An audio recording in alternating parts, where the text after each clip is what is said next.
Okay. Wow! Manunukit ka ba ng kakao? Make sure na hinog yan, ha? Ay! Hinog yan. Ako pa, sanay ako sa ano, kung anong hinog at hindi. Yan, may tanim din ng Mamay Leon yan sa Batangas noong unang panahon. I was only Ngayon po isa pa. 5 years old that time. 15 years ago. Wait, there's more over there. One more. Yeah. Tawak matamaan ako, ha? Maraming langgam.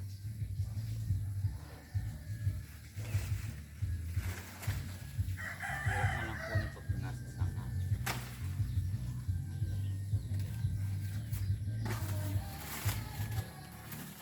Turete. Kanara usa doy.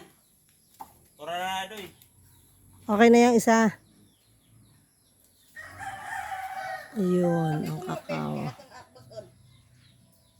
Din. Ayun, si Pinsang Marisa. Kuha mo ano. Kapatid ni na Marlon, ni na Michelle, ni Vicky, yung best man ni Sir Wilson. Alan.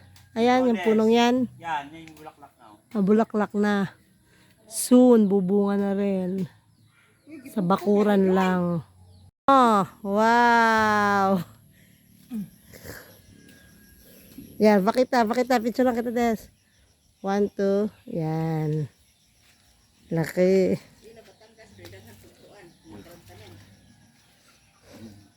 Mangga. Sa Batangas kasi, dahil ang dami-dami ng paninda sa palengke, naging tamad ng magtanim ba yung iba? Kasi malapit ang bayan, marami ng mga bayan, ganyan. Combination na siya ng probinsya at syudad, parang ganun. Ayan, si Pinsang Marisa.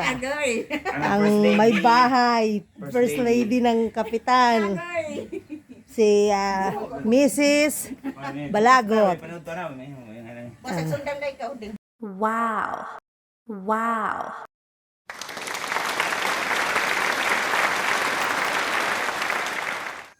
Teka, kamutok ko.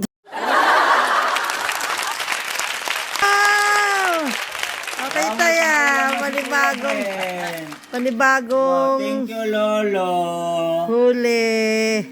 Kuya Bran, may pasalubong sa'yo si Lolo. Kusipag ni Ate Vanessa, Shout out sa mga taga Molino, Cavite.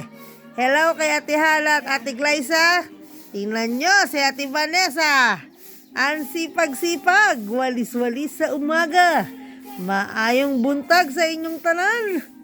Dito po kami sa nanood.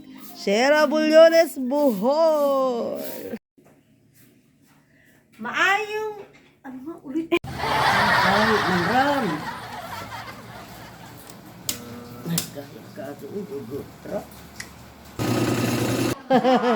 Mga maraming manok. Ato manok, kau tagilak po anak ko. Ayan. Salamat po, Nay. Ikaw.